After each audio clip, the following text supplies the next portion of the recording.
हम लोग आज पढ़ेंगे अपवर्तक के बारे में। अपवर्तक मतलब फैक्टर, ठीक है, जिसको फैक्टर भी बोलते हैं और डिवाइज़र भी बोलते हैं। तो आज हम लोग पढ़ेंगे फैक्टर और डिवाइज़र के बारे में, जिसको हिंदी में अपवर्तक हम लोग कहते हैं। ठीक है, तो चलिए शुरुआत करते हैं। अपवर्तक, जिसको हम लोग फैक्टर इंग्लिश में बोलते हैं, और या तो आप डिवाइज़र भी बोल सकते हैं। ठीक है, इसके बारे में पढ़ेंगे। अपवर्तक किसे कहते हैं? तो अपवर्तक हम उसे कहते हैं जो किसी दी हुई संख्या को पूरी विभाजित कर दे। तो जो पूरी विभाजित कर देगा वह उस संख्या का अपवर्तक कहा जाएगा। जैसे यह 8 लिख रहे हैं, 8 संख्या को जो संख्या पूरी विभाजित कर दे, तो जैसे कि 8 को 2 जो है पूरी विभाजित कर दे रहा है, अतः यह 2 जो होगा वह 8 का अपवर्तक कहा जाएगा। तो कहेंगे तो क्या 1 नहीं कर सकता है? कहेंगे 1 भी तो इसको पूर्णतः विभाजित कर देगा, तो 1 भी इसका अपवर्तक है। तो क्या 4 नहीं है? कहेंगे 4 भी है, 4 भी 8 को पूर्णतः विभाजित कर सकता है, अतः 4 भी 8 का अपवर्तक है, और 8 भी है। तो इस तरह से किसी संख्या का अपवर्तक का मतलब ये हो गया कि उस संख्या का अपवर्तक उसे कहते हैं जो उस संख्या को पूरी विभाजित कर दे, उस संख्या को उसका अपवर्तक कहते हैं। जैसे कि 18 अगर एग्जाम्पल में हम ले लें तो 18 का अपवर्तक आपको मिल जाएगा 1, 2, 3 और क्या, 1, 2, 3, इसके बाद 6 और फिर 9 और फिर खुद 18 भी हो जाएगा। तो ये सब संख्याएं ये 8 का अपवर्तक कही जाएंगी। यह सब संख्याएं 1, 2, 3, 6, 9, 18 यह 18 के अपवर्तक कहे जाएंगे। तो इस प्रकार से आप परिभाषा में लिख सकते हैं कि किसी संख्या का अपवर्तक वह संख्याएं होती हैं जो उसको पूरी विभाजित कर देती हैं, वह संख्या उसका अपवर्तक कहलाती है। ठीक है, अब यहाँ पे अपवर्तक आपको समझ में आ गया होगा। अब हम लोग सीखते हैं कि समापवर्तक क्या होता है। समापवर्तक की बात जब भी की जाती है दोस्तों, तो समापवर्तक का मतलब होता है कि कभी भी समापवर्तक की बात की जाएगी तो 2 या 2 से अधिक लोगों की बात की जाएगी, अर्थात 2 या 2 से अधिक संख्याओं में समान अपवर्तक की बात की जाती है। जैसे कि अगर हम ये कह दें कि 8 और 18 जो संख्या है 8 और 18 है, इसका समापवर्तक ज्ञात कीजिए, अर्थात 2 या 2 से अधिक संख्याओं में समान अपवर्तक को लिखने को उन दोनों संख्या या 2 से अधिक संख्याओं का समापवर्तक कहते हैं। तो 8 और 18 का समापवर्तक क्या होगा? तो हम कुछ इस प्रकार से समझ सकते हैं कि 8 का अपवर्तक तो हमने यहाँ पे लिखे हैं और 18 का अपवर्तक तो हम यहाँ पे लिखे हैं। तो हम ये कह सकते हैं कि समापवर्तक जो होगा 8 और 18 का, 8 और 18 का समापवर्तक जो होगा वो हमें क्या मिलने वाला है? तो कहिएगा 1 मिलेगा, और क्या मिलेगा? देखिए इसमें दोनों में क्या है, तो 2 भी मिलेगा, और क्या मिलने वाला है, और कुछ है? तो कहेंगे अब कुछ नहीं मिलेगा, हमारे पास बस 1 और 2 8 और 18 के समापवर्तक है। समापवर्तक का मतलब 2 या 2 से अधिक संख्याओं में जो उनके अपवर्तक होते हैं, तो जो समान अपवर्तक होते हैं उन्हीं को हम समापवर्तक कहते हैं। बात तो समझ में आ गई होगी। अपवर्तक की जब बात की जाती है, अपवर्तक की बात की जाती है तो किसी संख्या के ही बात की जाती है। एक संख्या होती है, उसी के बारे में बात की जाती है कि उस संख्या को पूर्णतः विभाजित करने वाली कितनी संख्या है, कौन कौन है, उन्हीं को उसका अपवर्तक कहते हैं। यानी कि ये 2 जो है 8 का अपवर्तक है, 4 भी है, इस तरह से इनकी बात की जाती है। लेकिन समापवर्तक की बात हम 2 या 2 से अधिक संख्याओं के बीच करते हैं। जो दोनों में समान अपवर्तक होते हैं उन्हीं दोनों संख्या या 2 से अधिक संख्याओं का वो समापवर्तक होते हैं। ठीक है, जैसे में हम ये आपको एग्जाम्पल में समझाएं तो समापवर्तक भी आपको समझ में आ गया होगा। अब यहाँ पे समापवर्तक को इंग्लिश में क्या कहते हैं? तो समापवर्तक को इंग्लिश में कहते हैं कॉमन फैक्टर। कॉमन फैक्टर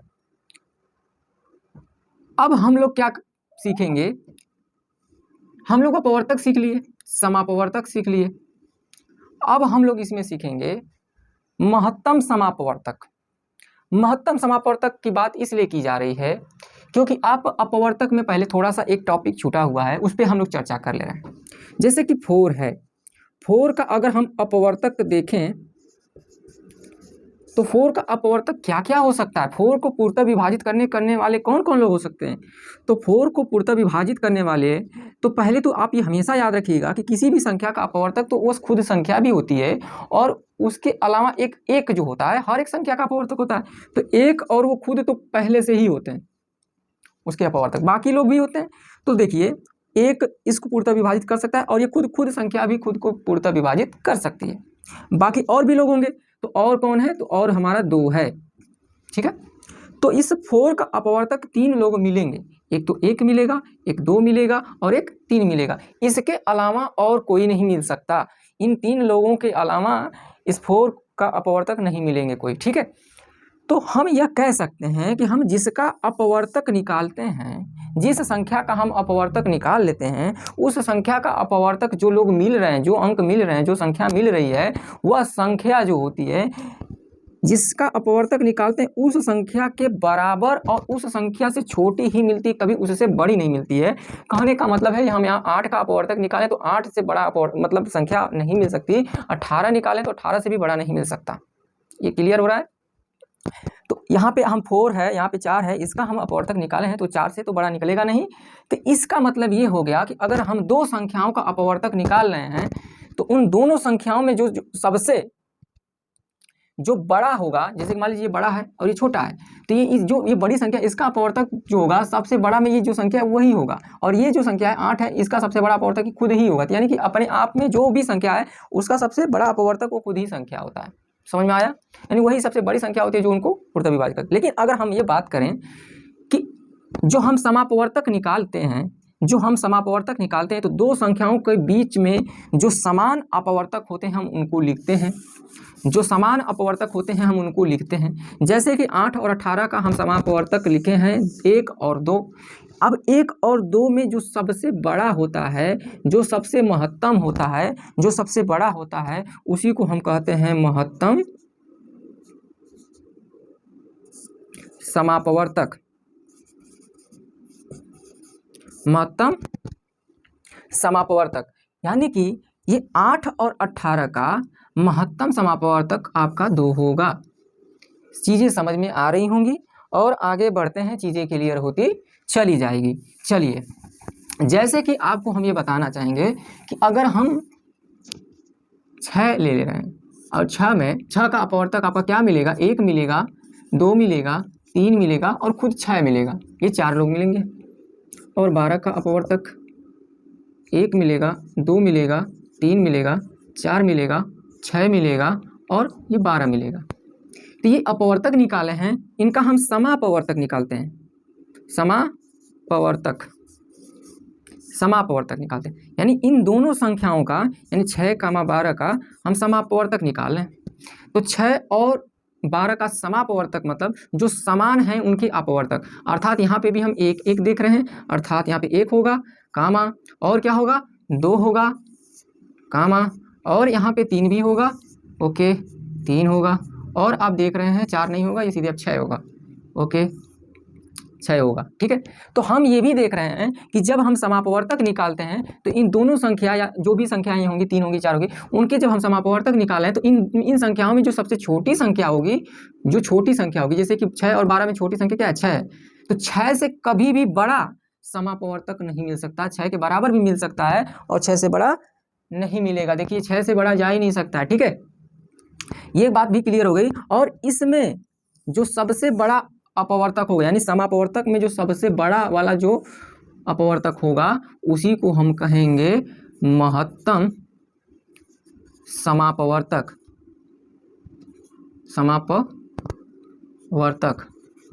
महत्तम समापवर्तक यानी कि हमारा 6 और 12 का महत्तम समापवर्तक, महत्तम मतलब महत्तम असमापवर्तक मतलब स, यानी कि म स, महत्तम समापवर्तक मतलब म स हमारा क्या मिल रहा है, तो कहिएगा हमारा 6 मिल रहा है, यानी 6 और 12 का म स जो होता है वो 6 होता है। अच्छा, महत्तम समापवर्तक को इंग्लिश में क्या कहते हैं, तो महत्तम समापवर्तक को इंग्लिश में हाईएस्ट कॉमन फैक्टर कहते हैं। क्या कहते हैं? हाईएस्ट कॉमन फैक्टर कहते हैं। हाईएस्ट कॉमन फैक्टर कहते हैं। हाईएस्ट कॉमन फैक्टर कहते हैं। इसको हम कैसे रिप्रेजेंट करते हैं, तो HCF से रिप्रेजेंट कर देते हैं इंग्लिश में, और हिंदी में हम लोग कैसे लिखते हैं, तो म बना के सुनना और स बना के सुनना, म स से फेमस है। चीज़ें तो समझ में आ ही गई होंगी। तो किसी भी संख्या का 2 या 2 से अधिक संख्याओं के बीच में ही म स निकाला, 2 या 2 से अधिक संख्याओं के बीच में ही म स निकालने के लिए दिया जाता है कभी भी। आप चीज़ें समझ ही गए होंगे। अब ये थोड़ी ना कोई कहेगा कि लीजिए 8 है और 8 का म स बताइए, कैसी बात कर रहे हैं। 2 या 2 से अधिक चीज़ों के बीच में ही तो आप म स बता सकते हैं, क्योंकि दोनों संख्याओं का आप क्या निकालेंगे, अपवर्तक निकालेंगे, फिर क्या निकालेंगे, समापवर्तक निकालेंगे। समापवर्तक में जो सबसे बड़ा होगा वही तो महत्तम समापवर्तक होगा। चीज़ें समझ गए हैं, पर इसका नियम होता है, निकालने का तरीका होता है, रूल होता है, वो सीखना भी जरूरी होता है। ये तो आपका साधारण, आपका एक प्रकार से कहा जाए कि जो नियम था जी, हम लोग हेडिंग पढ़ रहे हैं तो हम लोग सीख रहे हैं कि किसे कहते हैं अपवर्तक, किसे कहते हैं समापवर्तक, किसे कहते हैं महत्तम समापवर्तक, ये हम लोग सीखे हैं। परंतु इनको निकालने के लिए कुछ नियम्स हैं, कुछ तरीके हैं, जिससे बहुत जल्दी से हम अपने लक्ष्य तक पहुंच जाते हैं, मतलब हमें जो चाहिए वो मिल जाता है। ठीक है, लेकिन ये जो हम बताएं, ये नियम बताएं कि किसे अपवर्तक कहते हैं, किसे समापवर्तक कहते हैं और किसे महत्तम समापवर्तक कहते हैं। ठीक है, तो अब हमारे इसमें नियम आते हैं। गुणनखंड विधि से हमें म स निकालना, गुणनखंड विधि से म स निकालना, गुणनखंड विधि से म स ज्ञात करना। चलिए अब ये भी सीख लिया जाए। गुणनखंड विधि से हम लोग म स निकालना सीखेंगे। ठीक है,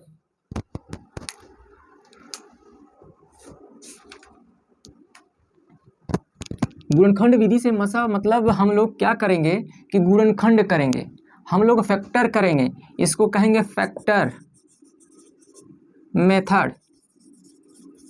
फैक्टर मेथड से हम लोग लगाएंगे।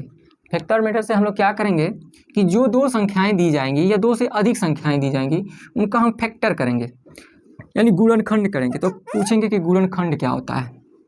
चलिए, जैसे कि 6 लिखा जा रहा है, समझना है, छोटा छोटा नंबर लेके समझ लें, बड़े नंबर को आप करिएगा। ठीक है, जैसे 6 ले रहे हैं, 6 का गुणनखंड का मतलब क्या है कि ये गुणा के फॉर्म में क्या लिखा जा सकता है, तो गुणा के फॉर्म में ये 2 गुणे 3 लिखा जा सकता है। अब कहेंगे कि क्या और कुछ नहीं लिखा जा सकता है, 1 गुणे 6 नहीं लिखा जा सकता था।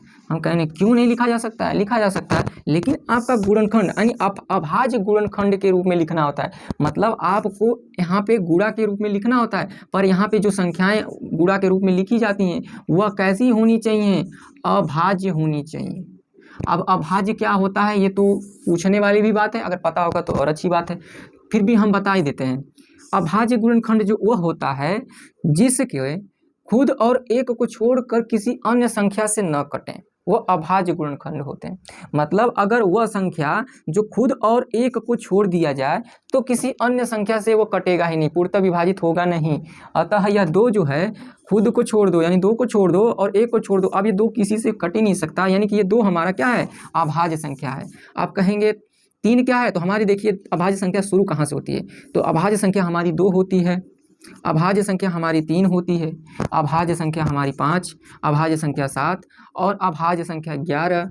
अब ये मत बोलिएगा कि 9 भी होती है, अरे 9 क्या है कि 9 को छोड़िए और 1 को छोड़िए। अब इसके अलावा ये देखिए 3 से तो भाज्य हो जा रही है ना, तो हम क्या कह रहे हैं, खुद को छोड़िए और 1 को छोड़िए, यानी कि जो भी संख्या होगा उस संख्या से तो हो ही जाएगा, और 1 से भी छोड़िए, बाकी कोई तीसरी संख्या नहीं मिलनी चाहिए जिससे वो भाज्य हो जाए। तो अगर ऐसा होता है कि अगर कोई संख्या खुद और 1 को छोड़कर उससे नहीं कटती, किसी से भी नहीं कटती है, तो वो अभाज्य संख्या होती है। तो 11 हो जाएगा और इसके बाद 13। कुछ संख्याओं को हम लिख दे रहे हैं, बाकी आप चीज़ें समझ भी चुके हैं, आप खुद से भी समझ के निकाल लेंगे। 13 के बाद क्या लिख सकते हैं, 17, 19, फिर क्या होगा 23, 29, 31, 37 और 37 के बाद आपका आएगा 41, और 43, ऐसे आपका आता रहेगा। ठीक है, ऐसे आप निकालते रहिए। ये सब संख्याएं जो हैं खुद और एक को छोड़कर नहीं कटती हैं किसी से। तो यानी कि आपको क्या करना है, उन संख्याओं का अभाज्य गुणनखंड करना है। अब अभाज्य गुणनखंड आप समझ ही गए होंगे। तो अब कहेंगे कि सर आप तो ऐसे 6 को समझ रहे हैं, छोटी संख्या है, आप लिख दिए 2 गुणे 3, तो ठीक है। अब बड़ी संख्या रहेगी, मान के चलिए कि कोई बड़ी संख्या दे दिया गया, मान लीजिए बहुत ज़्यादा बड़ी नहीं, कितना लिख दे रहे हैं, 48 है। तो अब इसका क्या लिखेंगे, तो देखिए आप एक ये ऐसे कर सकते हैं और देखे कि ही होंगे ऐसे कर सकते हैं। यहाँ पे अभाज्य संख्या जो छोटी छोटी अभाज्य संख्या थी 2, 3, ऐसे 5, ऐसे संख्याओं से काटने की कोशिश किया जाएगा यहाँ पे। ठीक है, तो यहाँ पे हम देख रहे हैं 48 21 से कट सकती हैं, तो यहाँ पे अभाज्य संख्याओं से काटने की कोशिश किया जाएगा। ठीक है, चलिए तो हम यहाँ से अभाज्य संख्या 2 से काटेंगे तो ये मिलेगा हमारा 24, फिर 2 से काटेंगे हमारा मिलेगा 12, फिर 2 से काटेंगे मिलेगा 6, फिर 2 से काटेंगे मिलेगा 3, और फिर 3 से काटेंगे मिलेगा 1। जब तक 1 नहीं मिल जाता तब तक काटते रहते हैं। ठीक है, इसका मतलब ये हो गया कि 48 अगर है तो इसको हम 2 गुणे 2 गुणे 2 गुणे 2 गुणे 3 लिखेंगे तो वो 48 के ही बराबर होगा। जैसे 2 दूना के 4, 4 दूना के 8, 8 दूना के 16, 16 तिहाई 48। ठीक है, तो इसका मतलब ये हो गया कि ये जो भी हम लिखे हैं ये अभाज्य गुणनखंड के रूप में हम लिख दिए। किस गुणनखंड के रूप में लिख दिए, अभाज्य गुणनखंड के रूप में लिख दिए। तो जब आपका गुणनखंड विधि से मसा ज्ञात करना रहेगा तो उन संख्याओं को पहले आप इसी तरह से गुणनखंड करके अभाज्य गुणनखंड के रूप में इस तरह से लिखना होगा। तो अगर हम आपको यही कह दें कि आप अगर ये बताइए कि 48 और 28 का मसा ज्ञात कीजिए, बताइए 48 और 28 और 48 का मसा ज्ञात कीजिए, मसा 28 और 48 का मौसा ज्ञात कीजिए। चलिए हम किस मेथड का इस्तेमाल करने वाले हैं, गुणनखंड का। 48 का हम तो करके आपको दिखाई दिए हैं, अब 28 का भी देख लीजिए। देखिए 2 से काटेंगे 14 हो जाएगा, फिर 2 से काटेंगे तो हो जाएगा 7। अब ये देखिए 7 भी तो आपका अभाज्य संख्या है, यानी यहाँ पे देखिए ये भी अभाज्य, ये भी अभाज्य, ये भी अभाज्य, सभी अभाज्य ही होने चाहिए। अब इसका मतलब हम यहाँ पे लिख सकते हैं कि 28 जो है अभाज्य गुणनखंड के रूप में 2 गुणे 2 गुणे और 7 लिखा जा सकता है। 2 दूना के 4, 4 सते 28 हो जाएगा। ठीक है, तो ये लिखा गया। अब क्या करते हैं, गुणनखंड विधि से मसा ज्ञात कर रहे हैं तो हमने गुणनखंड कर लिए, गुणनखंड लिख लिए। अब इसके बाद हम क्या करते हैं कि ये जो भी अभाज्य संख्याएं आई हुई हैं उनको हम देखेंगे। ठीक है, तो हम इसको हम ऐसे भी लिख सकते हैं इसी के बराबर कि इसमें कौन कौन सी अभाज्य संख्याएं आई हैं ये देख सकते हैं। तो कहिएगा कि 2 2 2 2 और 3, यानी कि सिर्फ 2 और 3 आई हैं। तो कहिएगा कि 2 जो है ना कितना बार आई है, 1 2 3 4, यानी कि 4 बार आई है। अब 3 भी तो आया है तो कहिएगा 3 3 कितना बार आया, तो कहिएगा 1 बार आया। तो ये घात के रूप में लिख लेंगे। आप कहेंगे घात के रूप में कैसे लिखा जाता है, तो चलिए इसको भी हम यहीं पे थोड़ा सा निपटा ही लेते हैं, है ना। किसी भी जैसे 2 लिखा है इसके ऊपर 4 लिख दिया जाए ना, तो 2 गुणे 2 गुणे 2 गुणे 2, मतलब 4 बार हमको क्या करना होगा, 2 का गुणा कराना होगा। अगर हम 2 के पावर 3 लिख दें तो 3 बार गुणा कराना होता है 2 का। अगर हम कोई भी चीज़ है 5 के पावर अगर 2 लिख दें तो 5 गुणे 5 होता है। आप कहेंगे 5 के पावर 1 मतलब वही चीज़ है, एक ही बार है। समझ में आ गया होगा कहना क्या चाहते हैं। ओके चलिए, जब समझ में आ गया तो इसको घात के रूप में लिख लेते हैं। ठीक है, समझ में आया। 2 के घाते 4 मतलब 2 जो है 4 बार गुणा कराया गया, समझ में आया। और 3 के घाते 1 हो गया। इसको भी उसी तरह लिख लेंगे, 2 के घाते कितना 2 और गुणे 7 के घात कितना 1। समझ में आ गया होगा। ठीक है, अब हम यहाँ पे क्या करेंगे, अब हम यहाँ पे क्या करेंगे कि जो भी इसमें आप देख रहे हैं जैसे कि 48 है, इसमें 2 आया है और 3 आया, मतलब 2 आया है अभाज्य संख्या और 3 आया है, और 28 में 2 आया है और 7 आया है। तो हम क्या करेंगे कि जो दोनों में आया हुआ होगा उसी को लिखेंगे, यानी कि म स इक्वल टू जो दोनों में आया होगा। तो बताइए दोनों में कौन आया है, 2 और 2, दोनों में आया है कि नहीं आया है, तो लिखेंगे 2। ठीक है, आप कहेंगे सर 3 क्यों नहीं लिख रहे हैं, तो देखिए 3 ना इसमें नहीं आया है, यहाँ पे देखिए 2 है और यहाँ पे 7 है, और इसमें 2 है और 3 है, तो दोनों में आया हुआ कौन चीज़ है। आपको बस घात वाला नहीं देखना है, ये बस बेस वाला देखना है, नीचे वाला। ठीक है, आई बात समझ में। तो आपका 2 3 2 और 7 आया हुआ है। ठीक है, तो दोनों में कौन आया हुआ है, तो दोनों में सिर्फ 2 आया हुआ है। ठीक है, अब कहेंगे कि क्या सर यही आंसर होगा, तो कहेंगे नहीं, अभी यहाँ पे बस इतना लिखा जाता है। इसके बाद क्या किया जाता है कि जो घात होती है, अब यहाँ पे ये जो लिखे हैं 2 आया है, दोनों में क्या 2 आया हुआ है। अब हम यहाँ पे क्या करेंगे कि इसमें देखेंगे दोनों में जब 2 आया हुआ है तो 2 का सबसे कम घात किस में है? इसमें तो 4 है, इसमें तो 2 है, तो कम घात वाले को लिखेंगे। अब कम घात क्या थी? तो कम घात तो हमारी 2 थी। इसका मतलब 2 के पावर 2 का मतलब 2 गुणे 2, और 2 का 2 में गुणा कराएंगे तो आएगा 4। इसका मतलब मौसा बराबर हो गया हमारा 4। ठीक है, मौसा बराबर हो गया हमारा 4। ठीक है, तो ऐसे इसको निकाल सकते हैं। ठीक है, और थोड़ा सा इसी मेथड में आप ये भी जो सोच लीजिए कि यहाँ पे ऐसे भी करके निकाल लिया जा सकता है। दोनों में जो कॉमन होंगे उसको इस तरह से सर्कल कर लीजिए, जो दोनों में ऐसे। ठीक है, आप देखिए 2 है और 2 है, तो 2 गुणे 2 बराबर 4, ऐसे भी हो सकता है। परंतु ये भी बहुत अच्छा है। ठीक है, कि जो आपके जो भी चीज़ें इसमें अभाज्य संख्याएं आई हैं उनके घात के रूप में लिख लीजिए, और ये उस दूसरी वाली संख्या है उसको भी घात के रूप में लिख लीजिए। जो दोनों में जो ये बेस वाली जो आधार वाली संख्या है, इनमें देखिए 2 3 और 2 7 जो दोनों में आई है उस संख्या को लिखिए, और जो सबसे कम घात यानी इस 2 की सबसे कम घात क्या है? तो 4 और 2 तो घात है 2 की, लेकिन सबसे कम घात तो है 2, तो उसको लिखेंगे 2 गुणे 2 बोले तो 4, यानी कि मौसा इक्वल टू 4। ये मौसा समझ में हमें ये लग रहा है, आशा है, विश्वास है, सब कुछ है कि ये समझ में तो आ ही गया होगा। ठीक है, हमारी पूरी मेहनत है कि आपको समझ में आ जाए। आप भी थोड़ा हमारी भाषा को समझने की प्रयास करिए। ठीक है, तो इसलिए अब हम लोग थोड़ा सा आगे की तरफ बढ़ते हैं। ठीक है, आप लोग भी इरिटेट हो जाएंगे कि एक ही विधि पे इतना समय, अगला विधि कितना लंबा जाएगा। हाँ, तो चीज़ें एक बार ही समझिए, भले समय लगे, है ना, भले समय लगे, एक ही बार समझिए, ज़िंदगी भर याद रहे। बार बार क्या पढ़ें? हाँ, इतना चीज़ें पढ़ना है।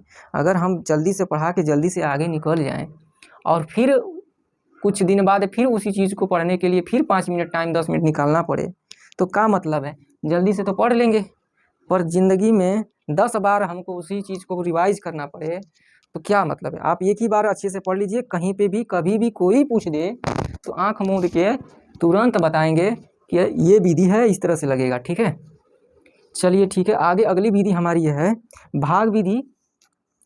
भाग विधि की प्रथम विधि भी है, भाग विधि की प्रथम विधि एक है और एक द्वितीय विधि है। प्रथम विधि क्या होती है उसको भी बता दे रहे हैं। प्रथम विधि आपकी जो है, जैसे कि मान लीजिए ये इसी वाली संख्या को लेके चलें या दूसरी, चलिए दूसरी संख्या लेते हैं। जैसे कि अगर हम ये 34 ले रहे हैं और यहाँ पे हम 58 ले रहे हैं। ठीक है, 34 और 58 हम इसमें क्या करेंगे? ये दूसरी विधि है भाग विधि, इसको मिटाना पड़ेगा। एक गुणनखंड विधि नहीं है, ये अब भाग विधि आ गई, पहले लिख ही दिया जाए।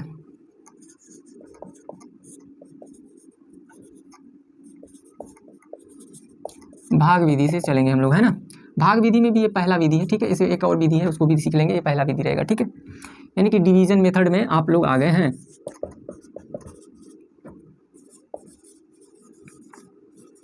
चलिए डिवीजन मेथड को स्टार्ट करते हैं। जैसे कि अगर हम लिख लें 28 है और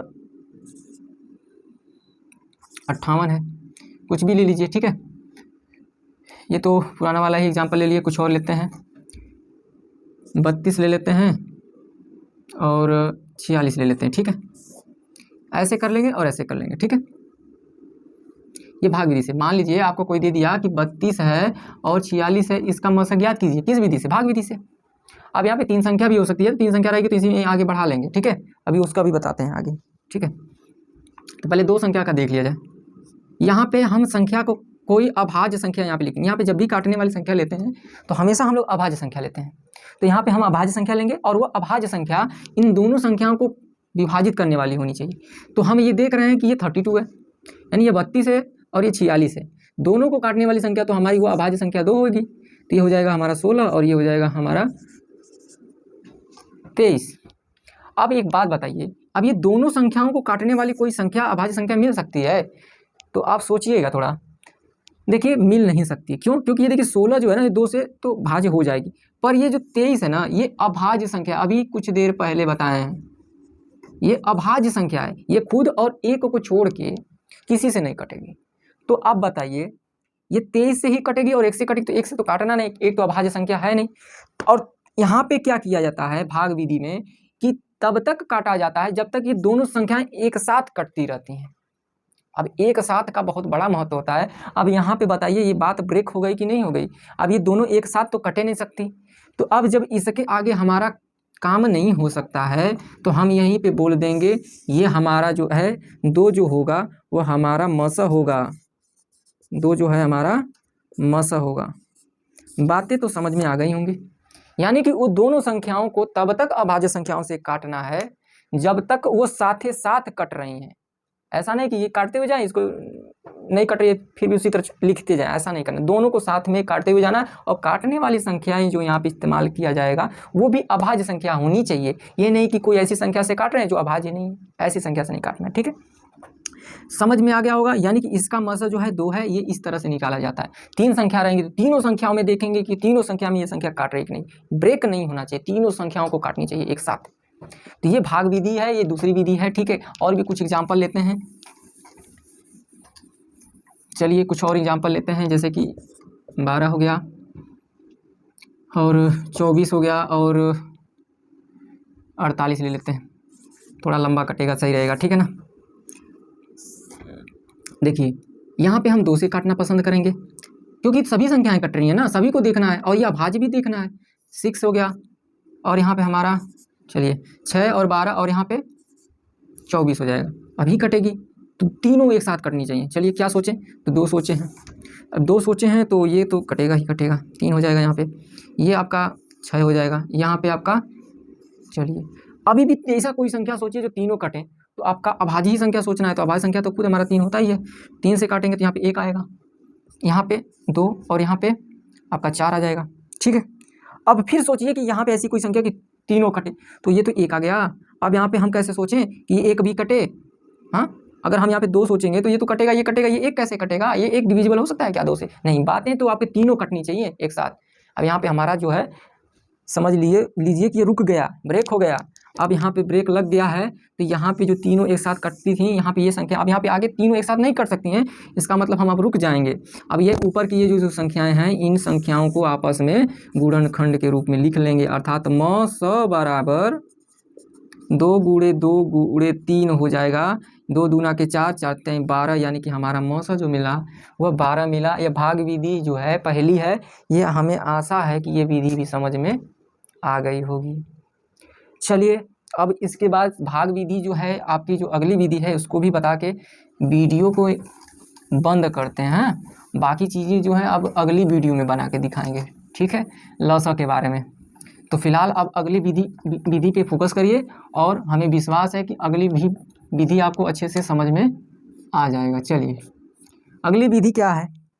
अगली विधि एक यह है, भाग विधि की विधि ये भी है। तो हमको थोड़ा सा आपको पता है कि भाग जो होता है कई तरीके से लिखा जाता है। जैसे कि अगर हम कुछ लिख दे रहे हैं, ये 3/4 लिखे हैं ना, तो 3/4 को आप ऐसे लिख सकते हैं, 3 और ऐसे यहाँ पे 4 और ऐसे लिख सकते हैं, है ना।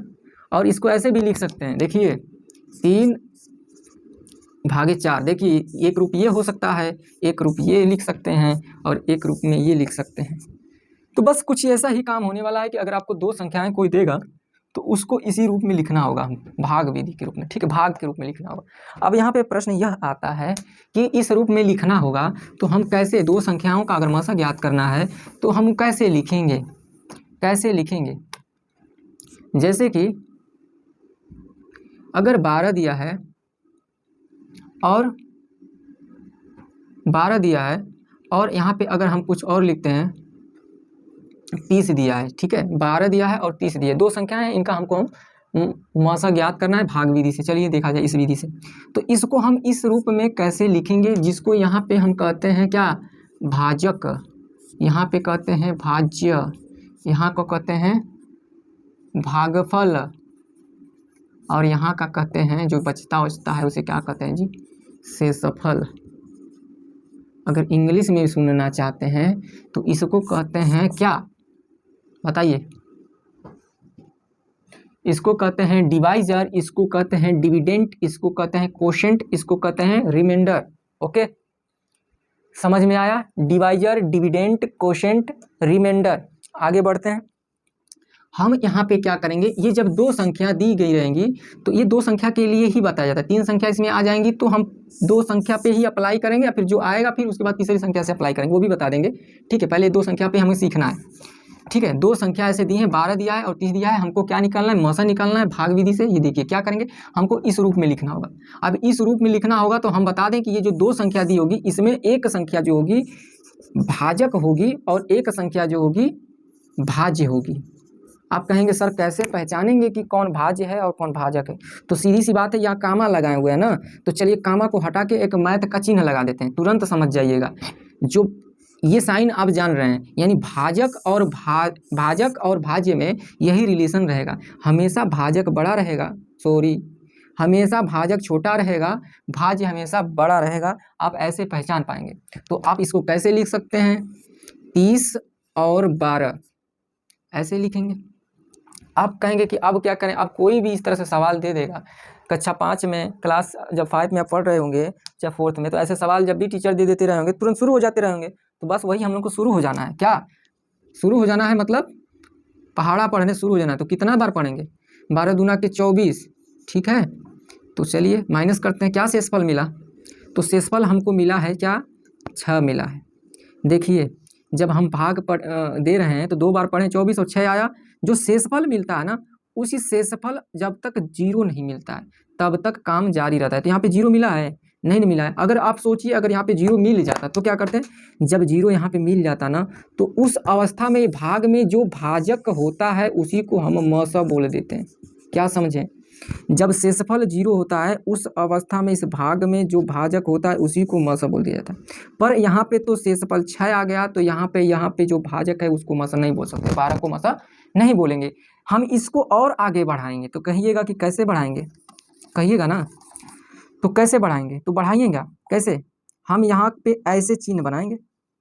ये जो है ये चिन्ह आप समझ पा रहे होंगे कि ये इस प्रकार का खींचे, यानी कि हम इस शेषफल को भाजक बना दिए। आप सोच लीजिए, आप कहिएगा कि जब शेषफल को भाजक आप बना दिए हैं तो फिर और किस में भाग देंगे, यानी कि हमारा भाज्य कौन होगा। तो चलिए हम बताते हैं कौन भाज्य होगा। जो हमारा इसमें, यानी इस वाले में जिसमें हमारा शेषफल कुछ ना कुछ बच गया, उस वाले में जो भाजक रहेगा उसको भाज्य बना देंगे। कितना अच्छा है ना, ये 12 हमारा यहाँ पे आ जाएगा, ये चीज़ हमारा उठ के यहाँ पे आ जाएगा। समझ में आ गया होगा। आगे फिर से बताएं, शेषफल जो बना रहेगा वह शेषफल जो 0 नहीं आया रहेगा तो उसको हम भाजक बना देंगे और यहाँ का जो भाजक है वह भाज्य बन जाएगा। अब फिर वही बच्चों वाला सवाल है, जैसे ही मिल जाएगा अब शुरू हो जाएंगे। तो शुरू हो जाएंगे तो 2 बार पढ़िएगा, 12 आएगा। अब कहिएगा तो ये तो शुरू होने के बाद खत्म हो गया, शेषफल हमारा 0 हो गया, खत्म हो गया। तो जब शेषफल 0 हो जाएगा उस अवस्था में जो भाग रहेगी, उस भाग में जो भाजक रहेगा, उस भाजक को ही हम क्या कहेंगे, म स कहेंगे। उन दोनों संख्याओं का हम क्या कहेंगे, म स कहेंगे। तो यानी हम यहाँ पे ये कह सकते हैं कि हमारा जो ये 6 है यह 12 और 30 का म स ज्ञात किया गया, तो 6 मिला। समझ में आ ही गया होगा। अब कहिएगा कि यदि 3 संख्या दे देंगे तब क्या करिएगा। तो अगर आप 3 संख्या दे देंगे तो कोई और संख्या यहीं पे बढ़ा ले रहे हैं, मान लीजिए यहीं पे 48 और यानी 48 और लिख दिए, तो हम इन 2 संख्याओं में जो काम किए हैं तो हमारा इतना म स आया है ना। और ये 48 भी एक संख्या और है। तो अब ये 6 और 48 को लेकर 2 संख्या समझ के फिर इसी तरह शुरू हो जाएंगे। क्या समझिएगा, मतलब ये 6 है और 48 है। अब ये 6 और 48 में किसको भाजक बनाएंगे, किसको भाज्य बनाएंगे। तो सीधी सी बात है कि 6 छोटा है, 48 बड़ा है। तो आप तुरंत क्या करिएगा कि 6 को भाजक और 48 को भाज्य बनाइएगा और तुरंत शुरू हो जाइएगा। तो कितना बार ले जाइएगा, तो कहिएगा 8 बार जाएगा, तो हमारा आ जाएगा 48 और यहाँ पे शेषफल 0 हो जाएगा। कहिएगा ये तो खत्म हो गया, शेषफल हमारा 0 मिल गया ना, खत्म में हो गया ना। तो इस अवस्था में भाग में जो भाजक होगा वही हमारा म स होगा। तो यानी कि अब हम कह सकते हैं कि ये 6 जो है 12, 30, 48 का म स 6 है। क्या समझे, यानी कि ये दूसरी विधि भी हमें पूरा विश्वास है कि अच्छे से आ ही गया होगा। ठीक है, बाकी लसा के बारे में हम अगली वीडियो में बनाएंगे। ठीक है, और ये जो भी एग्जाम्पल लिया गया है बस चीज़ों को समझने के लिए, आप अपने मन से भी ढेर सारे एग्जाम्पल लीजिए, किताबों से देखिए, क्वेश्चन लीजिए और प्रयत्न करिए, इन नियमों के द्वारा लगाइए और ज़िंदगी में वह सफलताओं को हासिल करिए जो आपके लिए हैं। ठीक है, चलिए मिलते हैं अगली वीडियो में, तब तक के लिए बाय बाय, धन्यवाद।